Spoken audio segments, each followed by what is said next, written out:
Welcome to Being Boss, a podcast for creatives, business owners, and entrepreneurs who want to take control of their work and live life on their own terms. I'm your host, Emily Thompson, and in this episode, I'm joined again by Corey from the Being Boss team for the second part of a two-part series on boundaries. If you missed the first part, head back to episode number 307 and begin your boundaries journey there. In the second half, we're settling into two categories of boundaries for business owners, identifying lots of boundaries to serve you on your journey, and breaking down a little process for creating boundaries in your work and life. You can find all the tools, books, and links we reference on the show notes at www.beingboss.club. And if you like this episode, be sure to subscribe to this show and share us with a friend. All right, bosses, it's time for another podcast recommendation. And this one is a deep dive into all the unsexy industries that are often overlooked. The podcast is Unsexy, hosted by Elaine Zelby, brought to you by the HubSpot Podcast Network. In each episode of Unsexy, Elaine explores industries such as campsite booking and outdoor travel, agriculture, chemical industry, and more. And sure, she claims they're unsexy, but many of the episodes are exactly the kinds of businesses that I would love to know more about, and I feel like many of you will too. Learn more and listen to Unsexy wherever you get your podcasts.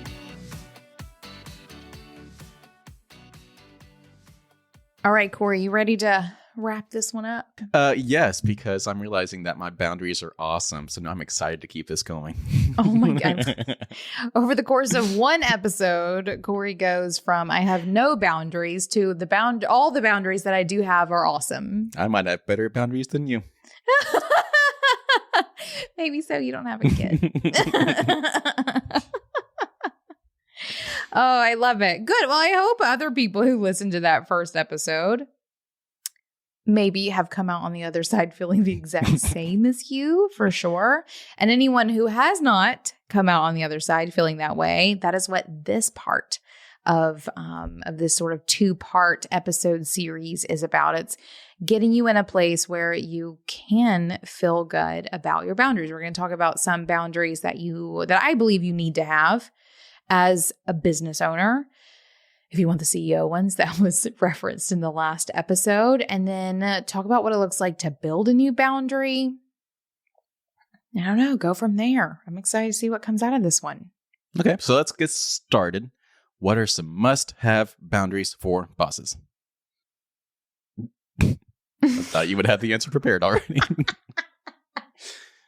I think I just lost myself. I just not recording after lunch because I'm too hungry. Because I had a meeting that then led it anyway. It's fine. It's fine. So you don't have boundaries around food. No, I should have put food in here. Okay. So must have boundaries for bosses. I like to categorize them. I'm not going to give you individual ones. We will get into that. What I want to look at is sort of two sides of this. And I want everyone to think about their boundaries as bosses, yes, but think specifically business owners. I could talk about life, work, blend boundaries all day long. Well, I guess it is a little bit what we're talking about. It doesn't matter. I need to eat. Need to go have lunch soon. So two kinds of boundaries. Boundaries that protect you in your business, and then boundaries that protect you from your business. These are two sets of boundaries that I think are incredibly important because for the first ones, protecting you in your business is all about making sure that whenever you are sitting down to work, you are here doing the work that is most important for you to do for this organization that you've built. And that is true whether you are a solopreneur or whether you have a boss or you are a boss of a team of 50. You need to protect yourself in your business. You need to protect yourself from sort of wily clients, from fires that need to be put out, from distractions, from, things that don't need your time, that you feel may be important, whatever it may be. Protect yourself in your business. And then as the awesome business owner that you are, God bless us for choosing these paths for ourselves. You have to protect yourself from your business, right? To keep your business from encroaching into your life too much. I feel like both of these are the kinds of things that contribute to, or a lack of these things are the things that contribute to burnout, to, having, what's the word I'm looking for? Not regret. There's a word. Resentful. That's the word. I'm resentful for your choice to start a business, for your clients, for, every decision you've ever made in your life that has gotten you to this point, whatever it may be. Having strong boundaries in these places allows you to show up and be your best self when you are here working, which allows you to more concisely and efficiently create the impact that you're here to make. So boundaries in your business, boundaries from your business. One of the things that I'm really excited about doing as I move into, actually, I guess as of recording this, I'm doing it, which I'm very excited about. But like behind the scenes, as of recording this in May 2022, we have launched a beta group, I guess is what we call it, of a group coaching. Yeah, right. Something like that. Of a group coaching program that the team and I have been working on behind the scenes for, let's be real, 7 years. But more practically like 3-4 months. 4, maybe 5, something like that. A while. We are currently launching it to just the community, which is another reason why you guys should be a part of the community. We do stuff like this in that space to our nearest and dearest. So we've currently launched it. At the time of publishing this episode, I will be in it doing the group coaching with this small beta group. And one of the things that we're going to be doing is this, defining some hardcore, very defined boundaries for you to be protected both in and from your business. This is such an important thing. And honestly, I find that because in the last episode, we talked about this idea that you can put policies in place, right, that help support you when it comes to talking to clients, to your customers, or how it is that you want to move throughout your team, whatever it may be.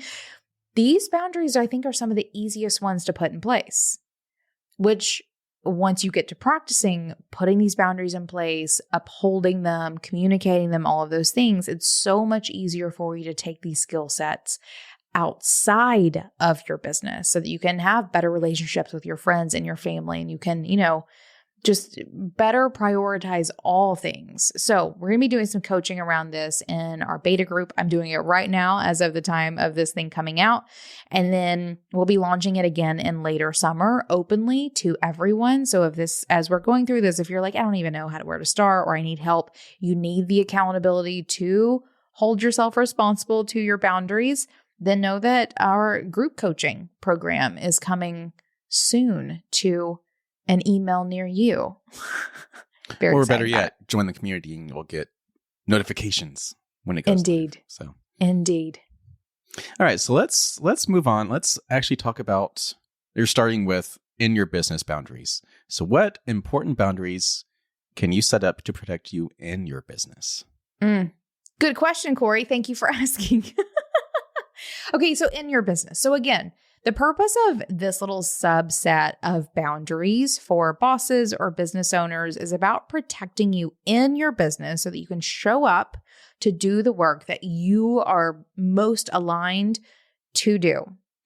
One thing that you can do is define access to you. So maybe this is store hours. Maybe this is email hours or like Slack hours or otherwise communication hours. Maybe this is how it is that you communicate. One of the things that I was always extremely adamant about back when I was doing client work is I would not give my clients my cell phone number. Mm-hmm. And that's something I see people doing all the time, and it never ends well. I've heard so many bosses come and talk to me or talk to other bosses or bring that to the groups, whatever it may be about, so I have a client who won't stop texting me. Well, problem number one is that you gave them your cell phone number. That is a boundary that I don't think that many bosses should cross. So how you communicate is really important. You can also think about, again, just sort of gave a very client side example. Also think about your team as well. Even the Being Boss team, we're not texting each other. If we need to talk, we're on Slack. I will occasionally, Mary and I have a relationship where occasionally we will do a little bit of Marco Poloing, but we try to keep it personal only. Or if we're traveling and cannot text, we will Marco Polo if needed. But those are very small windows of time. We are communicating very clearly, like, for the next 2 days, I might Marco Polo you. Is that okay? And it's a very well communicated boundary that we are loosening, that we are opening up a little bit, so that we can communicate as needed before we close it back down and get right back to communicating how it is that we communicate. So access to you, I think, is incredibly important for you to define in any and every way that you need to. Corey, I'm wondering from you, when have you seen this work really well, or when have you seen this be a shit show? Well, I'm thinking back to Andy Shopography. So we had the clients and we offered email support. So if they ever had a problem, they could email us. But we had email hours. And in the footer, like our signature of all of our email accounts, we said email support is available. I think it was just, typical 8 to 5, Monday through Friday. If you email us on the weekends, you'll get a response on Monday. And for the most part, clients respected that because we set that boundary. We set that expectation. When it has not worked well, it actually goes back to that cell phone thing. The very first client I ever had, it was back before I really had a business. And the only way I could talk to them was on my personal phone because I didn't have a business phone or anything like that. So they obviously had my phone number and they were older. And man, they just blew up it was an older person that knew how to text, which made it worse. Oh gosh, he did not leave me alone. Yeah. It did not go. I learned my lesson. Yeah. Yeah. So and you can get free business phone numbers. I think Google offers business phone numbers. So like there's ways around that. If you don't have an actual business phone, you can get virtual phone numbers if you want to have a business phone number for your clients. Yeah. I mean, I remember back in those days, I had a Skype phone number, right? Yeah. They were calling a phone, but it was just ringing on my Skype. And so I was never giving my cell phone number. There's definitely ways that you can do that. Hold on. I feel like you pinpointed something else there I wanted to highlight.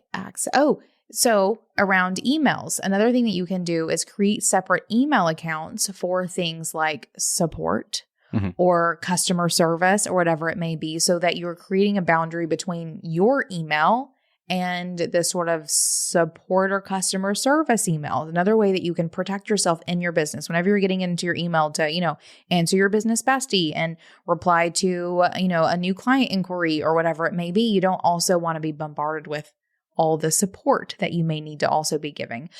Setting up things like that also helps you think further down the road to what it would be like to have someone come in to manage support. You're not having to get that stuff out of your inbox. You've, from the very beginning, created a boundary that makes it really easy for you to bring someone else in to manage that support email address or whatever it may be. For a while, you can have that forwarded to your personal if you want that to happen. But you can also just create it as a completely separate situation. Also things like, putting no DMs in your Instagram bio or whatever, like creating boundaries around access to you and then upholding them for sure. Because if you define hardcore email hours and then you are emailing outside of them, guess what? Your clients are going to expect you to. Yeah, they're going to follow you did not let us email after hours. Like you, I think you actually got mad if we did. I probably did because then they start expecting it. And then I'm, on a Friday night and having someone yelling at me because they emailed after 5 and I didn't reply to them. They will respect your boundaries as long as you do, and they will follow your lead 100%. So define boundaries for how it is that you want people to access you, and then absolutely uphold them yourself. And for the most part, people are fine with that. I will often talk to bosses who are like, well, I'm afraid that my clients will get mad or not respect my boundaries. And everyone who's ever instituted this has always been surprised to come back to see that no one cares. No one cares. And if they do care, they're not your dream customer. No, they need to go and they need to learn some manners 100%. Also, if you work with a team, do not disturb. That functionality is Yeah. fantastic. Yep. On Slack, on just your computer in general, you can set a little do not disturb time. So Yeah. if it's after hours, you will not get notifications. Yep, for sure. Yep. I don't even do that. If I am not slacking, if I'm doing something where like I need to be focused and I don't even care what y'all are down there like talking about, whatever it may be, I will just close the app. And I do not have Slack notifications on my phone. See, I just can't imagine that life. Yeah, no, like same. My email notifications are not on my phone. Like those are boundaries that I have created where if I ever look at my phone, I can see what phase the moon is in or if the moon moved into another sign or if someone Marco Polo'd me, and that's about it. That's about it. So boundaries to protect you in your business so that you can focus on what it is that you want to focus on. So many ways that you can define that for yourself. Boss, I know you're on a mission to guide and influence and build. Having a mission is good for business, but you have to build your business to support your mission too. Whatever your mission is, HubSpot is here to help your business grow better with a CRM platform that grows with you. Its easy-to-use website builder helps you create, manage, and update your business's unique online presence so you can get your mission out to the world quickly and easily. Plus, with seamless plugins that help you track customer activity, you'll know what's clicking and who's not, all from your HubSpot dashboard. Get started and get going for good with HubSpot. Learn how your business can grow better at HubSpot.com.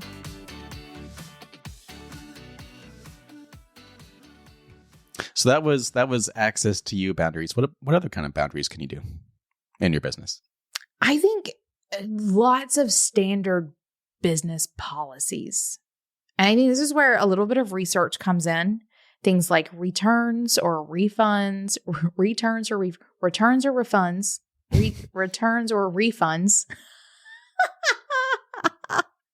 That's hard to say, but I did it. Things like late payments. Bosses all the time are coming in, like clients have disrespected their payment boundaries.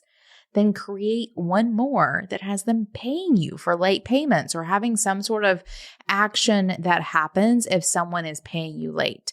What happens if someone disrespects your boundaries and cancels an hour before a meeting or before a session or whatever it may be? Creating policies around those kinds of things to protect you in your business so that if someone is wasting your time, money, or energy, you get compensated in some way, or at least they know what happens. Because sometimes simply stating the policies of like, if you pay me late, then we'll have them make sure that they never disrespect that boundary because they understand that it's important enough to you that you would do something about it if it happened. So all kinds of policies like that, depending on your business, you'll have different kinds of policies that you need to have in place, but absolutely put them. And here's my things with policies and, creating them as a boundary or whatever it may be, is you can break them, but you first have to make them. What?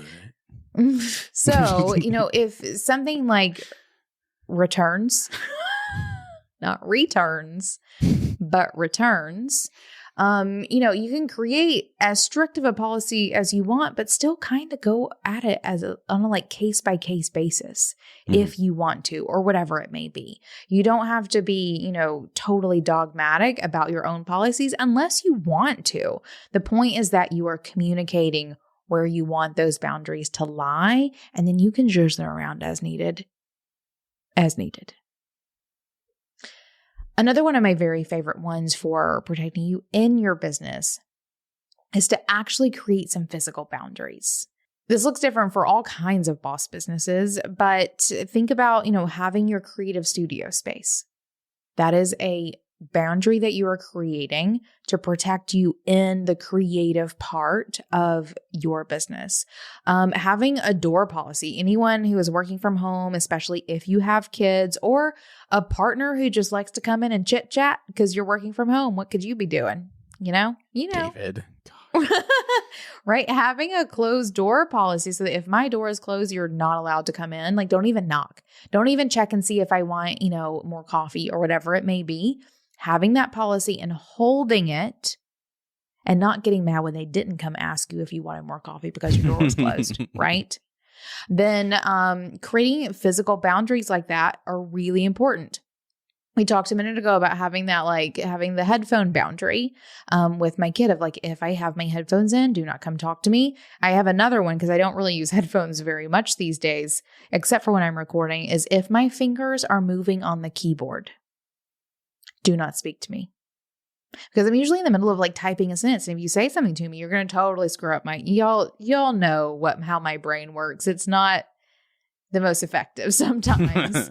And whenever I'm in the middle of typing something, if you come in and ask me a question, I lost it. I got to rewrite that whole email. I don't even know where I was.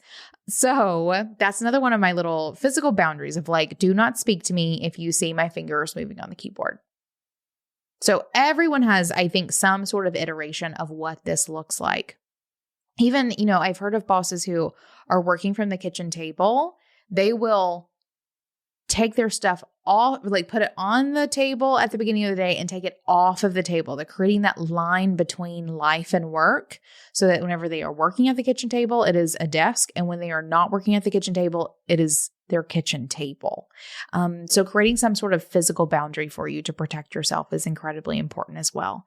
One of the great things that I did too, just before the pandemic hit, and then honestly ended up being a saving grace throughout the pandemic, was going and getting an out of the house office, creating a hardcore boundary between my life and work so that whenever I'm at work, I'm at work. I'm not thinking about the laundry or the dishes or, the dog barking next door.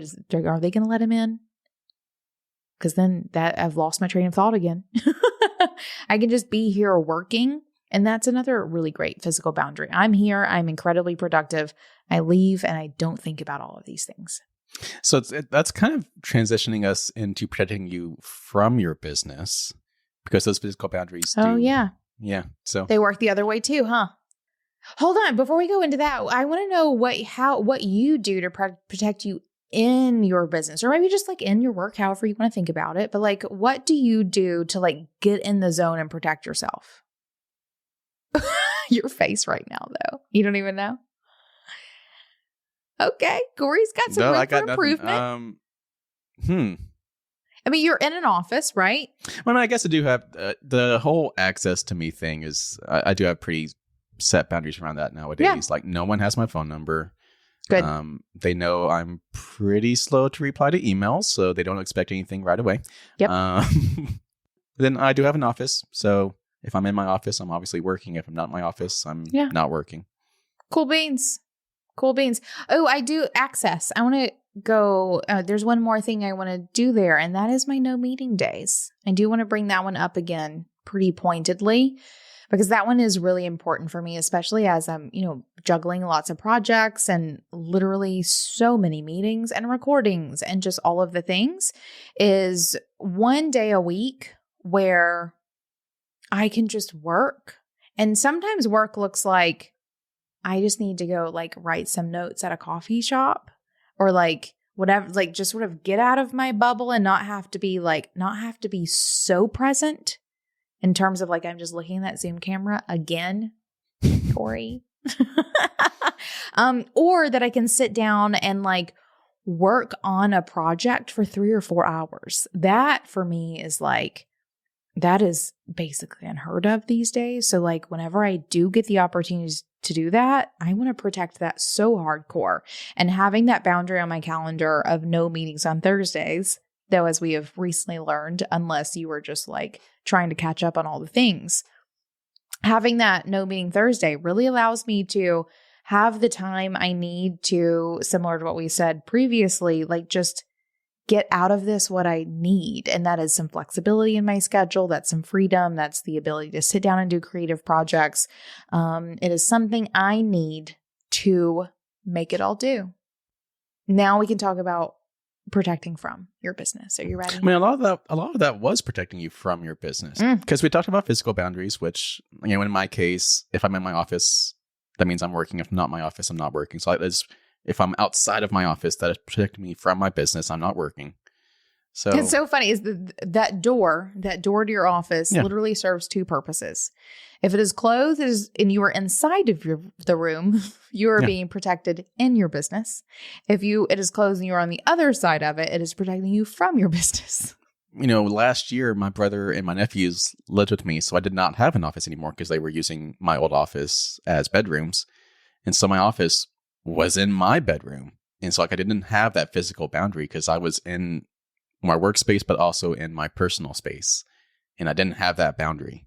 And so having that physical office now where it's just my office, that it's a huge boundary for protecting me from my business. How did you feel about that transition? Like working in your bedroom to working in a designated office? As soon as they moved out, setting up this office was literally I'm pretty sure the day they moved out, I started setting up my office because it was that huge of a thing. Yeah. And yeah, it has been life-changing. Yeah.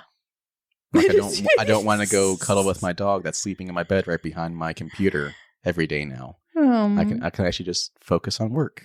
Love that. Poor Danny, though. Poor Danny. Yeah, I will say, anyone listening to this who does not have a designated workspace for working in your business, on your business, that is one of the biggest things that you can do for yourself. And again, it can be a corner in your bedroom or the dining room table, but somehow create some sort of boundary that designates that as workspace and as work time, so that you can focus and do what you need to do. Okay, protecting you from your business. So yes, lots of those things do that, but there's also some other things that you can do as well. One of the things that I think most bosses, and I think there are some exceptions to this rule because creatives are all very different, obvious. You're all beautiful unicorns and I love you for it. But most bosses need to define for themselves how many hours a week they need to work and actually hold themselves to it. Yeah. Because the kinds of work that we do, we could just go all day, every day, and not even feel bad about it until we do. And then it's a little too late. So one of the things and this is definitely reflective of how it is that I need to work, or how I have to, is I have to have a goalpost. That's not at all the right word for this, but I need a wall. I need a wall, not a goalpost, a wall that I will not allow myself to go beyond. Like I'm going to walk up to it and I'm going to stop, try not to slam my face against it.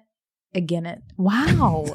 You need a limit. You cannot go past. You can work less than the limit. Yes. But you cannot go past the limit. Indeed. I need that because if not, I will work 50, 60 hours a week without even realizing it. So for me, I have to define how many hours a week I want to work. For someone else, it may be the exact opposite in that you need the goalpost, right? You need to say, I need to at least make it to this and beyond, because maybe you are side hustling and you're really trying to get up to having 12 hours a week to work on your business. Or you are an amazing procrastinator and you just need to really gain the discipline of sitting down and working on your business, whatever it may be. That's more of protecting you in your business. But on the other side of that door is protecting you from I think your it's business. important to say there's a lot of overlap. For sure. I mean, it's the same door. Same door. But how many hours you want to work so that your business is not encroaching on your life, because time is the one thing that we cannot make more of, right? Your kids aren't going to be young forever. Your friends aren't going to wait around forever. Literally, climate change is changing the environment on a daily basis. That forest isn't always going to be there. Oh. So go enjoy your life. And so draw some boundaries around your business so that you are here working and then you are out there living for sure. And track your time. And track your time. Don't just look at the clock at 8 o'clock and say, oh, I'm going to work 8 hours. And, maybe you take a couple of hours in the middle of the day to take a break, but then you come back. And if you're not actually tracking your time, it's hard to actually know how much you're working. Yeah, it stretches for sure. You can think that you just took a 30-minute work break or lunch break, but you actually took 2 hours. Or you could think you took 2 hours, but really it was 30 minutes and you needed more. That's me today. Whatever it may be, definitely track your time. We do have some time tracking training, which actually is significantly more robust than just tracking your time to make sure you're working enough every week. If you would like to check that out, beingboss.club/time. It's there, and I use that process literally every single week. Whether you're working on your own or with a team, FreshBooks has you covered as the easy-to-use accounting software designed specifically with small business owners like you in mind. It's filled with features like time tracking, expenses, invoicing, and projects that are perfect for both entrepreneurs and growing teams. You can collaborate with employees, clients, and contractors, share files and messages with everyone involved, and sit back and just watch how quickly things happen when everything is in one place. Try FreshBooks free for 30 days, no credit card required. Go to freshbooks.com/beingboss to get started today. Another one, and we actually talked about this a little bit for working in your business, this idea of working or protecting you from your business and your communication channels, not having notifications on your phone, not giving your clients your cell phone number so that they can't call you in the middle of the night or whatever it may be. Those sorts of things are super important to protect you from your business so that whenever you are not working, you're not having to deal with work stuff. Don't take your laptop on vacation with you. Step away. We're not doing brain surgery here.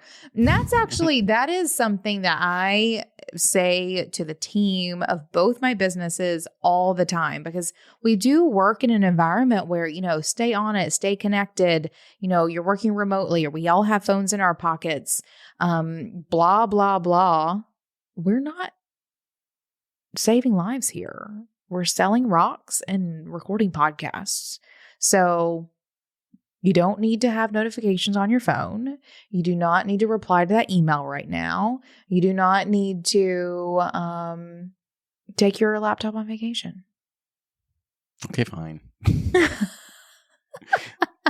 But it is literally on record on a podcast. Like, you told me not to bring my laptop. So if something blows up while I'm gone, it's your fault.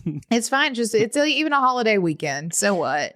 We'll fix it on Tuesday. We'll fix it on Tuesday. This is even me, owner of 2 businesses. I never take my laptop on vacation. Ever. Like, even when I'm traveling for work, with a very few exceptions, unless it's going to be kind of a working sort of work vacation where I'm going to be at a hotel. I need to do some, it's on my schedule that I want to do some things while I'm there. But even if I'm doing a speaking gig, or for the most part going to a conference or any of those things, I'm still not taking my laptop. Boundaries. Okay. Another one from working or protecting you from your business. Well, I put no meeting days on this one. That's funny. I feel like that's in your business, but kind of from your business. I mean, it's from your business. Yeah, I guess so. Yeah. I guess so. Like I said, there's a lot of overlap. Indeed. Basically, your business is a monster that will try to encroach on every single bit of your life if you let it. Only if you let it. You are the key there. You have the ability, 100%, it's your business, is it not? To create any and every boundary that you need to allow you to separate from your business whenever you want to. And if you have some angry clients or no, you let them hire you. You're keeping them on. You've let them believe that this is acceptable behavior until now, because I'm literally hearing multiple people in my ear being like, but, right? Or, your team can't do it without you, whatever it may be. You did this, you can fix it. And you can have the relationship with your business that you most want. And also, literally, that is also just the whole premise of the entire coaching, the group coaching program. I was not planning on plugging this again, but as I'm saying it, I literally just wrote this sales page of you get to define your relationship with your business. And we're talking boundaries here. We're also talking mindset. We're talking habits and routines. We're talking all of the things. That is the premise of the group coaching that we are currently beta testing with a small group in the community. And I'm super excited to be launching later this summer. So if this gets you excited, you want to hear how it is that I wrangle literally 2 businesses and have immaculate boundaries, even though in the last episode of this, I talked about how they really suck at the moment. Simply in a winner. simply in a winter of this cycle of creation. That is what the whole group coaching is about. We have talked about what some boundaries are, but how do you actually build a new boundary? This is the question, isn't it? You're starting from scratch. Yeah. New situation. How do you do it? Oh, it's easy enough. It's actually a replicable process, which we love here in business, do we not? First thing you have to do is identify where it is that you need it, right? Where do you need the boundary? And like we said, I think in the first part of this, this two-parter, is where is there friction? Like, where is there an issue? Where is someone bumping up against your values or how it is that you want to go through your worker life? And, has a client said something to you about something that's rubbed you the wrong way? Are they texting you? Is your, friend not respecting, how you want to show up to dinner parties? I don't know. That's a very lame example. Or, going back to the calendar example, if you open your calendar and just see too much and it's overwhelming, there's a red flag right there. Yeah. What'd you do to yourself? Yeah. You said yes to way too many things. Maybe it's just something within your business. Maybe you're working too much. Maybe you're not getting paid enough. Maybe you're doing work that does not fulfill you. I don't know. So many things. So identify where you need it by thinking about where it is that there is friction. And I encourage you to get incredibly specific. Like, this client did this. My calendar looks like this because I did this. Whatever it may be, get really specific with where it is that friction is happening, with where it is that you need a boundary. Once you've identified it, define a way to remove that friction. Maybe it's something like, I will not give my clients my cell phone number in the future. Or I will close my door when I'm at work. Or, whenever I have my headphones in, no one will speak to me, whatever it may be. Define a way that friction is removed from that situation, and then actually do it. And doing it is a multi-phase process, right? Where you actually have to perform the action, but you also have to communicate it to someone. So it's, telling a client maybe retroactively, I'm actually not taking phone requests anymore. If you want to communicate with me, here is my new policy, or AKA your new boundary for how it is that you will communicate.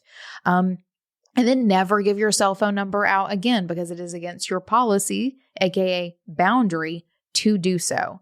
Communicating to your kid, when my door's closed, don't come in. And hold everyone responsible. And don't get too bent out of shape if it takes them a minute to adopt your new boundary. I think that's a huge one too. A lot of people think that, they'll just, I'm going to say it once and they'll remember. No, they won't. No, they will not. Sometimes it takes a couple of times to remind people, and that's fine. And then I think the most important part of this, because as I mentioned in the previous part of this two-parter, is that it's a work in progress. So you have to consistently test and change, right? Maybe you do the headphone things and it works well enough, except for what if you're not listening to something, but you're typing something on your keyboard, right? And so then you need to change it of if I have my headphones in, or if you see my fingers moving on the keyboard, please do not speak to me. And then you are evolving that boundary to better suit your needs. Or in my case, where I feel like so many of my boundaries have dissolved, I have to do them from scratch. So step 1, identify. Yep. Step 2 is define. Step 3 is do it. Yeah. And step 4 is test and change. That sounds way too easy. You'd think, right? Because it is. It is, y'all. In practice, it is easy enough. The problem is there's parts that come before this. Things like knowing yourself, right? Some hardcore self-awareness, identifying what it is that you need, something that's come in the middle, the communicating part is incredibly difficult. Showing up for yourself and gaining the discipline you need to keep your boundaries in place, incredibly difficult. And then the follow through and the evolving. People don't like to change. Once you get a boundary in place that just works, it works. Let's keep going. But Situations change. Your boundaries need to change. So in practice, it is relatively easy. It doesn't take a whole lot, but a lot of things do have to go into it to make it really work. The thing that I love about boundaries is it is a skill set that you learn and you practice, and it becomes easier and easier every time that you do it. It becomes easier and easier to pinpoint where it is that you need them, to have the conversations with the people you need to have the conversations with to actually make it work when and where you need it to work. And to evolve them. I will say evolving them in my current situation, I say, is maybe the hardest. But that's just because literally where I currently am. But it is what it is. It doesn't have to be, it's not impossible for sure. It doesn't have to be hard. You just got to do it. And then you practice it over and over again. I will say there is like a piece of boundaries. And especially I'm going to bring up like work-life boundaries here. That's really important to consider. And actually, this is a pretty blanket statement, I think, for boundaries, is that just like it's really hard to expect people to just accept your boundaries the first time you tell them, because maybe not maliciously not respecting them, but literally forgetting them, or whatever it may be, is that boundaries are not, they don't just fall into place immediately and work for you immediately, right? They're not like a, I'm going to do it and it's just there forever and it totally works. I've learned to expect a sort of learning curve for both yourself and the people around you, and for like once the actions actually start happening, for the results to start coming to fruition. So for me, for example, like, especially after recording these 2 episodes, I feel newly empowered to like, let's figure this shit out. I do need some better boundaries. Let's put this shit in place. I love this for myself. I'm here to do it. I know I'm great at it. I just got to do it for where I like newly am in life and work. I'm not going to expect it to be done tomorrow by any means. I will probably look at my calendar, choose, a couple of weeks ahead, 2-3 weeks, and say, okay, I'm going to be defining, I'm going to be communicating, I'm going to be figuring this out for the next couple of weeks, because in a couple of weeks, then I want to be where it is that I'm going. It's not going to happen tomorrow. It's not going to happen next week. It's going to take a minute, and I'm totally fine with that. So is it easy? Absolutely. Yes, it is. Also, if it were that easy, everyone would just have immaculate boundaries everywhere in their life right now. Well, I think the real first step is listening to these episodes. Oh my God. Indeed. It's that easy. Indeed. It is that easy, more or less. And just know yourself. Know what's important to you. Know what your values are, right? That's really, I believe, where this begins, is your values, your sort of like overarching sort of life values.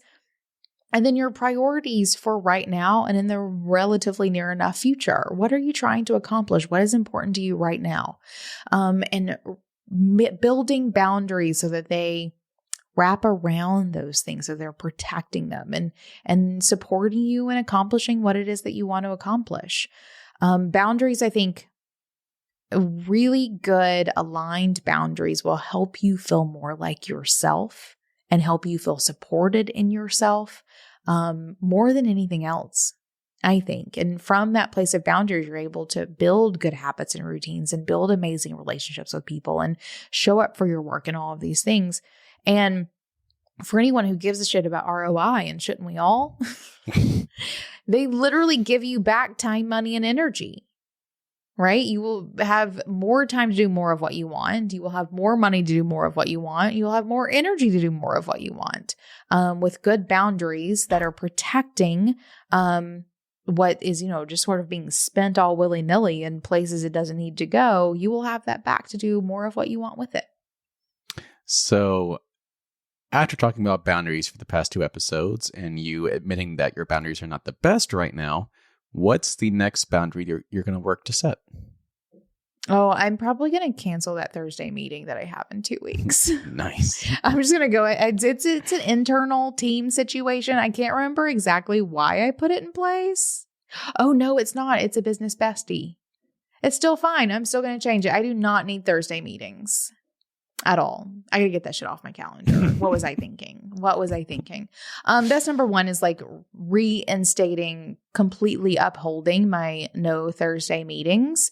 That's the easiest one for me to do. And it's one that like I've already totally set all of the expectations for around the board.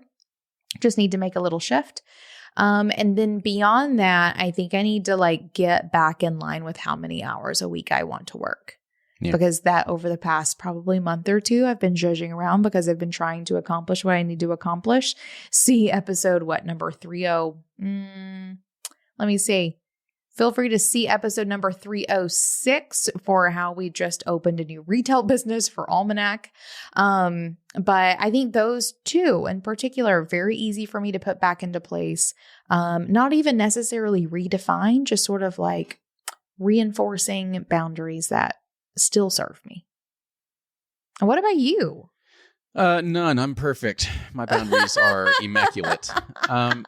No, I think it's going to be a simple one. Just setting maybe a timer every night to actually go to bed at a specific time. So that I'm actually waking up at a proper hour, so I can actually start work on time, so I can end my day on time and actually have time at the end of the day to do fun activities.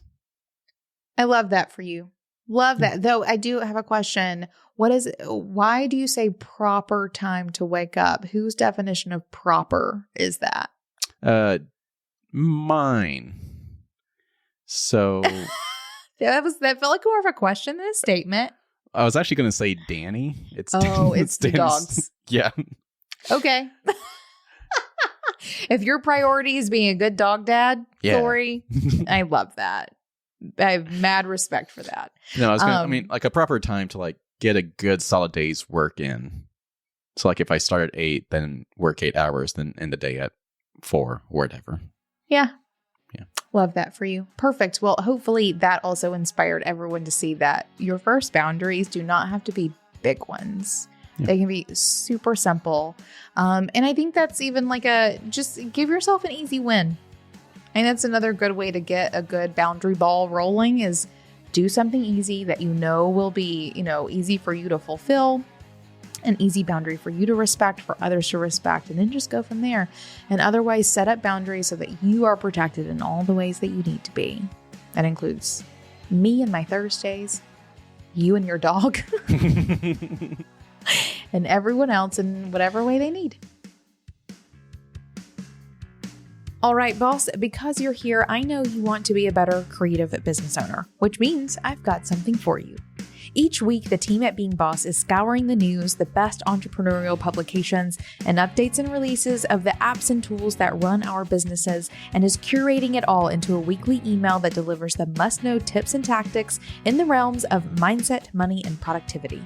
This email is called Brewed. We brew it up for you each week to give you the insight you need to make decisions and move forward in your creative business. Check it out now and sign up for yourself at beingboss.club/brewed. That's beingboss.club/BREWED. Now, until next time, do the work, be boss.